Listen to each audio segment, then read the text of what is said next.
Lantai 3 production. Lantai 3 production. Oh iya, sorry, COVID. Oh iya, agak geser sedikit ya, social distance. Enggak, situ banget. Agak social distancing kan. Kita masih di dalam masa pandemi ya. Kita jaga-jaga. Wah, kita udah new normal ya? Kan masih masa pandemi. Oh, enggak dong. Di kompleks saya udah new normal. Wah, beda komplek Anda, mungkin bukan di Indonesia kan? Komplek Anda di Konoha bukan? Iya, di kolam aja. Iya. Dan kerjanya adalah tentara. Kalau gue kono berarti dia Kirigakure. Oke, lanjut ya. Nggak penting. Oke. Kok dia ketawa? Bocah ketawa tuh gimana sih, Hot? Di sini udah nongkrong sih, bukan kedatangan emang dia nih. Kenapa kita cuma tukeran doang? Mereka berdua yang punya channel katanya. Iya. Kata saya. Tapi ada saya ambil alih. Sebenarnya gue penasaran sih sama lingkungan mereka berdua ini. Oke, di sini udah ada Fahri. Ya, Fahri Adam. Fahri ada. Follow ya. Udah ada Dige juga. Di Grace 51. Dige biasa nama aslinya Dana Septiansyah, biasa dipanggil Dige. Ada udah perkenalannya bangsat. Gue mau ngomong. Hotnya galak ya. Dige masih harus pintar ngomong. Iya, oke, Mas. Otoriter nih, hostnya nih. Enggak, kita sidang, Man. Bisa dilanjutin kan? Saya pulang aja nih. Oke, terus sih. Lanjut. Saya boleh lanjut gak nih bangsat? Kayak yang udah tadi gue bilang nih ya, teman-teman ini kan latar belakangnya kalau bisa dilihat entah dari pendidikan atau lingkungannya itu kental. Bohong. Emang udah dari pendidikan? Enggak, gue belum selesai ngomong, jadi potong dulu. Latar belakang kehidupan dan pendidikannya atau lingkungannya kental sama yang namanya budaya Jepang.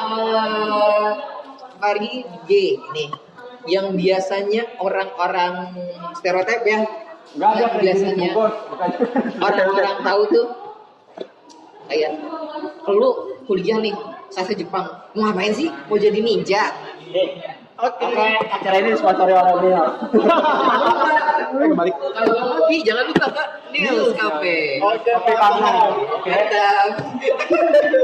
Oke, balik lagi ke pertanyaan yang tadi. Orang-orang nih secara umum punya stereotip kalau anak-anak sastra ya, khususnya sastra Jepang ya, itu dekat banget sama yang namanya istilah wibu gitu. Oh, Kita enggak tuh- juga. Iya, stereotip ya, ini stereotip ya. Oke. Orang-orang banyak ngeliat tuh Gajinya seperti itu ya, labelingnya seperti itu. labelingnya seperti itu kayak Kan kayak begitu di labelnya ya. Mungkin. Oke, siap. itu bener apa enggak sih? Gue pengen tahu apakah di lingkungan bener kayak gitu. Coba dari Fahri dulu. Mau jawaban diplomatis atau bukan? Nggak jauh-jauhan yang biasa aja.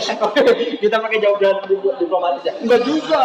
Ya, Enggak, sangat karena natural ya jawabannya. enggak juga. Ya. Karena sastra Jepang tuh ada yang nggak ngerti wibu juga. Wibu tuh apa sih? Saya juga nggak ngerti wibu. Saya nontonnya apaan sih? Nontonnya drama-drama Jepang yang nggak jelas. Oh, saya kira drama Korea. Iya, soalnya drama Korea Jepang nggak ada. Oke. Bekas drama tapi begini ya. Tapi bener gak sih emang orang tuh mandangnya kayak gitu? Kalau Orang luar ya? orang sih mandangnya kita itu Itu nggak kelihatannya dari perilakunya. Gak usah dijawab. Kita bisa lihat ya dari cara menjawabnya. Followers pinter ya? Viewers pinter ya? Lanjut. jalan diplomatis ge. Enggak lanjut karena bener apa enggak nih? Enggak sih. Enggak juga sih karena orang-orang menyangkanya, kalau misalnya masuk ke Jepang kalian mau kerja di Jepang ya? Seperti itu doang sih. Enggak ada yang katanya Saya nggak nanya kerja jauh banget bangsat. Diplomatis sekali. Ini diplomatis ya? Kan katanya diplomatis ya. Dia mesti diplomatis. Bener apa enggak gitu kayak orang Kan tadi udah gue jawab. Katanya di sini. Gue jawab enggak. karena gitu. Oke, acara ini disponsori oleh Nils Cafe. Coffee Corner. Ya, oke. Jauh. Oke. Kan tinggal dipindah aja kali ya. Jadi diplomatis sih jawabannya. Enggak juga sih karena orang beranggapan kalau misalnya orang masuk sastra Jepang tuh berpikirnya ini orang mau kerja di Jepang kayak gitu doang sih. Enggak ada kata-kata wibu gitu. Enggak sih. Nggak ada. Ini lebih stereotipnya memang kalau di sastra Jepang ya anak-anak kuliah karena emang pengen kuliah aja bukan karena memang lingkungannya gitu. Orang-orang yang suka nonton anime kan gua taunya nih ya wibu itu ini mungkin kalian bisa mengklarifikasi wibu itu orang yang istilahnya suka sama hal di Jepangan dari anime misalnya terus budaya-budayanya Pertanyaannya ya. Anime tuh apa? Iya. Nggak ada di bahasa Jepang itu nggak ada kata anime. Adanya Anime. anime, thank you. Anime Terus shop. Anime shop. Oh, anime shop. saya boleh nanya gak nih? Itu orang-orang yang suka anime, orang-orang yang suka baca manga, anime, orang-orang yang suka baca manga, orang-orang yang bukannya cosplay yang gitu-gitu deh stereotipnya. Sebenarnya benar gak sih tadi kalau ibu itu yang kayak tadi gua jelasin? Dari ini coba gejok lu jangan diam aja lu busuk. Lah kan kamu gimana kok? Iya dulu. Aku juga mau dia baca. Biar ditunjuk ya. Jadi gini Bapak Agus, Ya. Bapak host. Jadi co-hostnya kemana ya Pak? Saya akan ini talk show. Kosin tuh bego jadi kameramen. Jadi gini, gak semua yang masuk sastra Jepang itu adalah wibu. Gak semua yang masuk sastra Jepang itu tahu tentang anime dan segala macam yang berbau-bau kebudayaan Jepang. Karena kan gak semuanya itu masuk sastra Jepang karena itu gitu. Maksudnya karena anime, karena apa sih namanya dramanya. Dan wibu itu kan kalau pengertian gua, pengetahuan gua selama gua memahami arti kata wibu itu. Kita riset dulu ya sebelum ini soalnya. Sorry ya. Gua riset ya, sorry ya. Gua riset ya guys. Emang lu ngejelasin apa anjir? Mau ngejelasin apa? Sorry ya. Dia ditanya dia bersabar nih. Lanjut. Jadi menurut lu wibu itu kayak apa ya? Dimana lu lu suka sama Jepangan, fine, oke itu no problem. Tapi lu mengaplikasikan apa yang lu pelajari dari anime, dari entah itu lagu, entah itu animenya atau kebudayaan pop Jepangnya itu secara berlebihan di lingkungan lu. Oke. Misalnya kan lu nonton Naruto, terus lu di real life lu nih, Jalannya kayak Naruto lu begitu. larinya ke Naruto, Oke, gue ngerti nih. Jadi secara umum ibu itu sebenarnya orang yang memang menyukai budaya Jepang secara berlebihan. Yes, Overdose. atau Overdosis budaya Jepang. atau Ya. juga gini nih, lu paham apa yang lu paham bahasa Jepang gitu, walaupun cuma dari anime. Iya. Ya kan karena kita nggak mempelajari itu di sastra Jepang, maksudnya lu nggak mempelajari itu secara kesusastraan. Jadi lu cuma belajar dari anime doang nih. Jadi lu bawa real life misalnya kan Kono yaro, baka yaro, ya kan lu kan ya tahu artinya itu apa. Apa itu tadi tuh? Ada translate lagi di bawah. Di bawah ada. Di bawah ada. Tadi translate sama dia sendiri. Cekso gitu. Gak iya. Gue pikiran juga sih kayak nggak mungkin kan maksudnya. Misalnya kayak misalnya gini, lu ngebantah orang, atau lu ngomelin orang. Pakai bahasa Jepang. Enggak, lu ngomelin orang pakai bahasa Indonesia nih. Nah, orang yang lu ngomelin tiba-tiba dia ngeberutu sendiri kayak Kairo Mera. Ini bako gitu. Ya enggak gitu. Enggak gitu kan. Karena enggak maksudnya dia pasti tahu arti baka itu apa. Karena kan tadi anime bilang baka ya lo, pasti ada translatannya dong. Oke. Walaupun translatannya kadang ngaco. Oke, berarti kayak tadi ya istilahnya Itu opini gue ya. secara umum dari opini lo, wibu itu orang yang memang menyukai budaya Jepang secara overdosis. Yes. Ya, oke. So, Tapi oke. balik lagi nih ke pertanyaan awal. Tadi lo bilang memang tidak semua kan istilahnya anak sastra Jepang ya. Itu Ya. wibu. Berarti Siapa Jepang? secara umum secara mayoritas gitu gak sih? Malah Cuma sedikit malah. orang-orang yang seperti itu minoritas. Minoritas. Yang mayoritas itu adalah orang yang biasanya itu mencari jurusan sastra Korea. Karena kan banyak kan Indonesia itu lebih menyukai yang Korea. sastra bumi Korea. Benar, Korea. Tapi karena bukan nggak ada sih, tapi jarang di Jadi yang menyinggung di sedikit Indonesia. lah. Jadi Yang menyinggung ya sedikit kan lah. Korea sama Jepang tetanggaan. Iya. Jadi masuknya sastra Jepang, Iya. walaupun dia nggak ngerti apa. Soalnya kalau misalkan nih pengalaman gua waktu gua baru masuk di sastra Jepang, gua nanya lu kenapa sih masuk sastra Jepang? Ke temen gua tuh. Kebanyakan jawabnya karena nggak ada sastra Korea. Oke, nih balik berarti nih ke pertanyaan gue nih. Aduh, salah ngomong gua. Balik Lu pertanyaannya. diplomatis Ge. Orang gua diplomatis, gua apa adanya kan. Oke, tadi kita udah ngejawab nih. Sebenarnya enggak semua orang yang masuk sastra Jepang tuh stereotipnya wibu lah ya. Ya, benar. Nah, balik lagi ke pertanyaannya nih. Kalau gitu, ngapain lu masuk sastra Jepang? Teman-teman ya, ingat kakek kita dulu dijajah 3 tahun sama Jepang.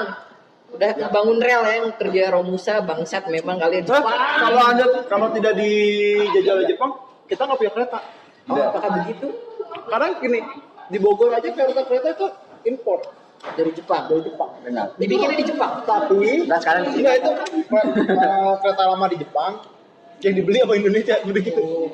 Ya tahu gua. Jadi saya harus berterima kasih apa enggak nih sama Jepang karena sudah Terima dijajah. kasih Jepang telah membuatkan rel gitu kan. Terima kasih Jepang. Enggak, Bong. Bangsa Anda menjajah kita. Aja bangsa dijajah juga. Gue diplomatis ya, Agus yang berkata itu ya. Iya nggak gitu loh. Maksudnya. Enggak maksudnya. Jepang ya, diplomatis semua ya. Agus yang berkata itu yang bentuk asumsi Maksudnya seperti itu. gini. Dari gua. Makannya enak. Tambah lagi dong, Pak. Iya, kenapa sih maksudnya lu harus belajar sastra Jepang? Bangsat kan dulu kita dijajah sama Jepang. Ngapain lu belajar bahasa Jepang? Dari Jepang ya. Iya sastra Jepang. Gitu. Kan makanya saya pengen mengulik dari stereotip teman-teman yang stereotip dari pendapat teman-teman yang ada di sastra Jepang lama. Nanti ceritanya bangsa Jepang. Agus berkata Agus saya bangsa Jepang. Enggak, ini Sama aja kayak dari gitu, Pak. dari bebuyut saya. Kan gini, oke. Sekarang mah gini aja, sama aja kayak lu kalau misalnya lu bertanya, kenapa gua Kenapa harus sastra Jepang? belajar sastra Jepang? Sama aja kayak kenapa lu belajar ilmu komunikasi? Iya. Karena saya pengen belajar ilmu komunikasi. Nah, begitu juga jawaban kita kalau kita pengen belajar bahasa diplomatis. Karena yang pengen lebih digali gitu dari belajar apa yang pengen dipelajarin sih dari bahasa Jepangnya ini. Oh, lu nanya ke gua mulu sih, sebelah gua kagak. Kalian berdua boleh jawab, nggak apa-apa. Alhamdulillah gue jadi Fahri, gimana? Oke gua. Kenapa belajar bahasa Jepang? Sebenarnya gue masuk sastra Jepang karena gue pindahan dari Fakultas Hukum terus mau pindah ke komunikasi penuh deh. Jadi gue menyinggung sedikit ke sastra Jepang. Sorry ya sastra Jepang. Intinya tuh kalau yang buat angkat dia sebenarnya cuma mau masuk fisip dimanapun itu jurusannya, dia masuk fisip.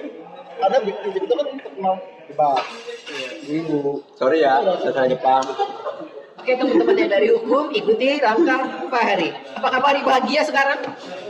Sebenarnya gue jadi sastra umum sih. Oke. Udah kelihatan ya teman-teman jawabannya.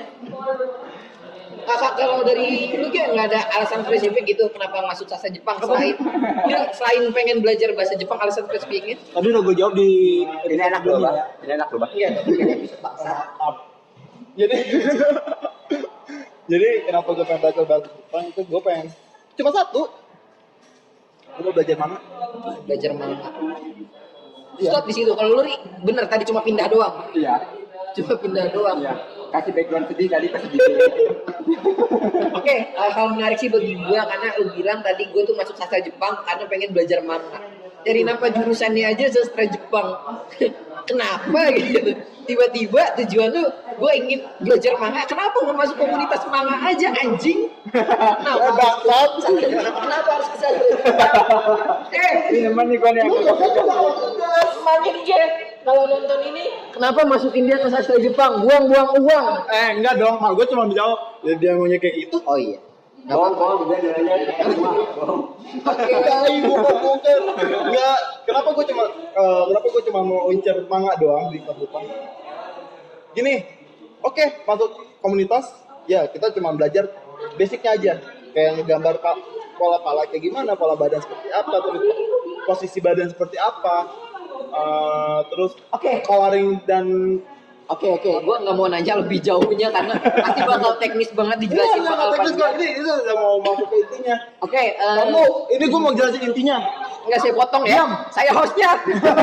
Oke, gantian. Oh iya, lanjut. Ada yang Kasih waktu.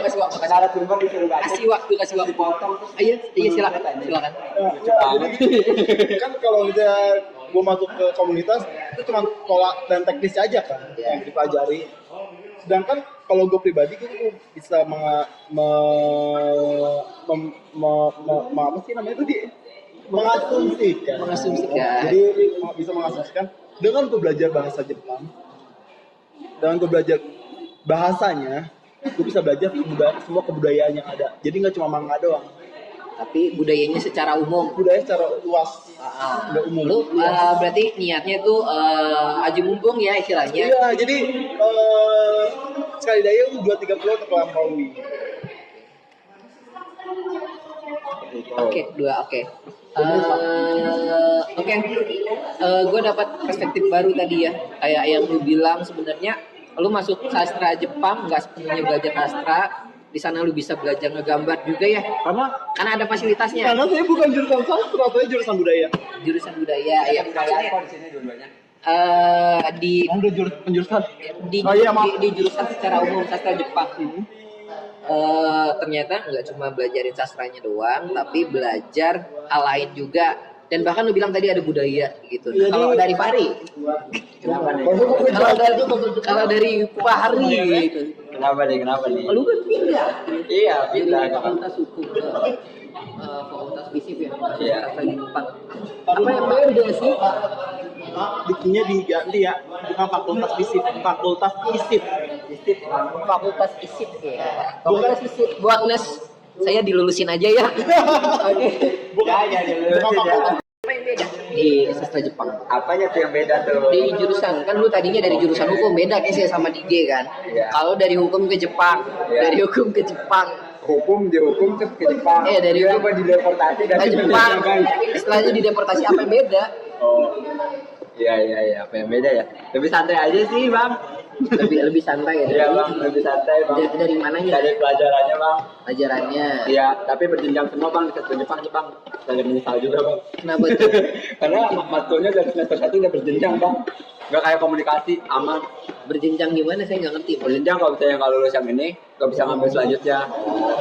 Kita ada nih di Jadi berlevel gitu ya, Iya, bertahap ada gitu ya. bertahap ya, Bang. Ya. Ini misal pas waktu kita belajar yang ke satu. Kalau misalnya ngomong ke satu Apa tuh? kalau dia tuh bahasa Jepang. Bahasa Jepang. Iya. Nah, kalau misalnya ngomong ke satu itu nggak lolos atau lah ya, ya lu nggak bisa lanjut ke yang kedua. Lu harus ngulang dulu. Selain dari pelajarannya, dari lingkungan deh. Kalau tadi kan lu jelasin tuh dari pelajarannya ya, dari faktor lingkungannya yang beda apa?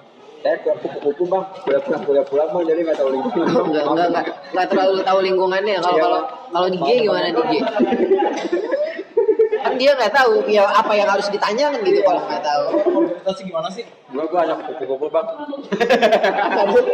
Ada kupu-kupu punya anak seperti dia. Ini tadi sampai mana sih bahasannya? Ya apa kupu-kupu kuliah nyapu Kuliah pulang, Bang. kuliah pulang. Tidur, Bang, di rumah, Bang. Nggak ada faktor yang beda gitu dari lingkungannya. Nggak ada, Bang. Kuliah pulang, tidur, main game gitu ya, Bang. Kalau misal gue berasumsi ya, Iya dari lu coba. nggak berasumsi buat dia, bukan profesor Jepang buat dia tadi ini, itu kegiatan-kegiatan kupu-kupu itu hanya dilakukan saat pada dia hukum. Di fakultas. Oke. Silakan balik lagi yang mau jawab siapa? Oh iya. Kalau sastra Jepang ini mengajarkan tata cara bahasanya dulu sih. Awal berjenjang itu. Enggak tata bahasa dulu. Secara umum deh. Diajarkannya hurufnya dulu. Oh iya, hurufnya dulu. Hurufnya kan kita yang ngajarin, Ge. Oh iya, kelihatan gue jadi anak himpunan. Sorry. Enggak gue anak kupu-kupu. Oke, Sorry. kakak kalau tadi berarti kan secara pendidikan, secara umum mengajarkan apa ke kalian? Mengajarkan iya. Mengajarkan kebudayaan Jepang. Kebudayaan Jepang enggak dulu lah. Kebudayaan. Oh, Intinya mah seperti itu. Iya sih. Secara- Jepang-Jepangan lah pokoknya lah. Kayak sastraannya, bukan Secara kebudayaan. umum ada yang mempengaruhi kalian nggak? Entah dari perilaku, tindakan dan segala macam cara hidup. Mungkin Sebenarnya nih kalau diplomatis sedikit, diplomatis boleh nggak sih? kok jawab Kalau sesuatu. secara pencitraan mah, ya Iya ada. Ya, secara pencitraan. secara pencitraan. Iya. Secara Diplomatis boleh nggak sih nih? realnya, secara realnya berarti tadi pencitraan. Berarti teman-teman bisa menyimpulkan sendiri ya. Secara pencitraan, ya berubah. Iya. Kalau hidup. Secara pencitraan. Secara Kalau pencitraan. secara realitas enggak sih. Enggak, sebenarnya kalau secara Iya. realitas, oke, mungkin kebiasaan-kebiasaan yang biasa kita lakukan itu kan agak sulit ya. Iya. Agak sulit untuk bukan dihapus untuk selamanya, maksudnya agak sulit tiba-tiba yang biasa kita lakukan. Jadi kan rutinitas yang biasa kita lakukan itu kan perlahan sulit untuk langsung digantikan dengan apa yang telah diajarkan. Ya. Pasti perlahan-lahan kita sedikit mengetahui seperti apa sih kebudayaan Jepang itu. Kalau kayak misalkan contoh kecilnya aja. Contoh kecilnya yang udah gue terapkan di lingkungan sekarang ini kayak kalau saat di jalan raya nih dan gue megang sampah belum Kang Fari. Lanjut. Apa? Pegang gua. Apa gua sangat saat salah gue dengar? megang sampah gue nggak akan buang di jalan, nama saya nggak akan buang sembarangan lagi sekarang. Dulu mah Tapi buangnya ditargetin di sebelah situ. targetin Oh, iya. kalau sampah buang. Oke, Itu targetnya. berarti sebenarnya nggak bergeser dan nggak berganti, tapi lebih diadaptasi. Mengadaptasikan. Oke. Ya kalau mau diganti juga susah bang. Toh kita beda norma. Jadi kalau misalnya kata gua sih, ya kita kan Indonesia budaya kental banget ya. Jadi nggak bisa dimasukin ke budaya Jepang juga. Kental ya teman-teman ya. Iya kental banget ya. Ya kalau juga We're Genius dia lagunya Lati bagus banget. Iya dia kental banget ya. Jadi ya kebudayaan kita kental banget. Jadi rada susah juga buat diaplikasiin kayak gitu. Karena ya balik lagi kebudayaan kita juga suka nentang sesuatu yang lumrah lah, menurut kita lumrah nih, menurut kebudayaan enggak, menurut agama juga enggak kayak gitu, jadi susah juga maksudnya. Tapi ada kayak perilaku atau sikap yang berubah gak dari lu gitu setelah masuk ke si sastra Jepang ini mengajarkan kalian untuk begini loh, dan ini berubah gitu di kehidupan gue sehari-hari secara tidak sadar atau sadar gitu. Terus siapa nih? Pasti lu pertanyaannya Oh jadi kalau gua sih berubah ya Apa? dari apa? Bisa contoh jadi tepat waktu. di tempat waktu. Diplomatis sekali. Teman Fahri, Anda yang memvalidasi, oke? Terorganisir ya. Iya kan kalau Jepang tuh terkesan dengan kedisiplinannya, itu berarti udah gua terapin hampir sih, lebih ke hampir ya, menyinggung hampir, karena kalau misalnya gua terapin full ya nggak bisa, karena kita bentuk juga dengan kebudayaan kita. Budaya kita ngaret. Oke, berarti secara sadar dan tidak sadar ada hal kecil gitu yang berubah. Oke, teman-teman, kalian bisa memvalidasi jawaban mereka bohong atau tidak? Oke, paling secara umum gini teman-teman, mungkin yang udah nggak sengaja nih dengerin podcast barusan, kita dapat sudut pandang baru dari awalnya. Kita dijajah ya. Iya, awalnya kita nganggap Jepang bangsat. Gak gitu. Itu Anda yang bilang ya, bukan saya. Enggak, sorry Jepang. Kita mandang anak-anak Jepang, anak-anak sastra Jepang dari sisi luarnya. Pertama tadi ya, yang dari yang lu jelasin, ternyata nggak semua di sastra Jepang itu ibu gitu, nggak semua anak-anak Jepang itu overdosis sama budaya Jepang. Ternyata hanya sedikit yang memang bisa dibilang wibu, dan itu minoritas gitu istilahnya. Kedua,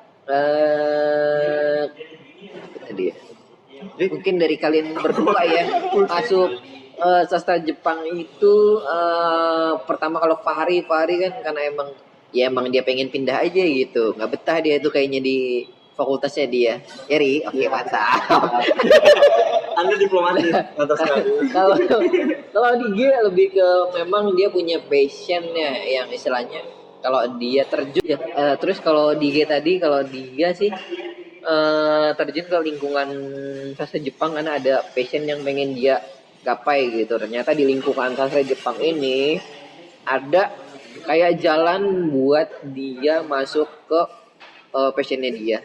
Kalau begitu di G kurang lebih seperti itu. Terakhir nih.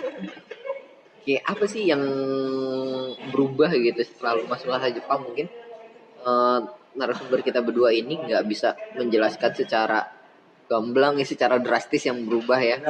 Nggak bisa juga drastis. Iya, karena ada beberapa yang memang nggak diubah juga, nggak digantikan juga, tapi lebih ke diadaptasi budaya-budaya Jepang yang positif negatif. Positif. Karena kita negatif semua orangnya. Ya maaf ya, makhluk halus. Mungkin itu sih yang bisa diambil dari podcast yang tidak sengaja ini, tidak sengaja dibentuk, dan kayaknya hari ini nggak komedi banget ya, agak serius. Ya agak serius podcastnya. Nah, jadi terima kasih buat teman-teman yang nggak sengaja datang ke podcast ini. Semoga kedepannya nih orang dua nih YouTube-nya bisa jalan. Amin dong bang. Amin. Terus juga bisa terus berkembang. Amin. Secara nggak langsung saya cuma iseng aja sih ngasih sudut pandang mereka tentang podcast dari diri saya seperti apa. Follow ya. Jangan lupa follow apa? Mari Lantai 3 production. Jangan lupa follow ayo, jangan lupa follow Lantai 3 production. Lantai 3 Production. Dan kemungkinan ini juga Bapak Agus ini akan menjadi host. Dan untuk kemungkinan Lantai 3 production. saya akan menjadi buronan. Karena saya akan menghindar. Oke, segitu aja dari kita. Kurang lebihnya mohon maaf. Dadah.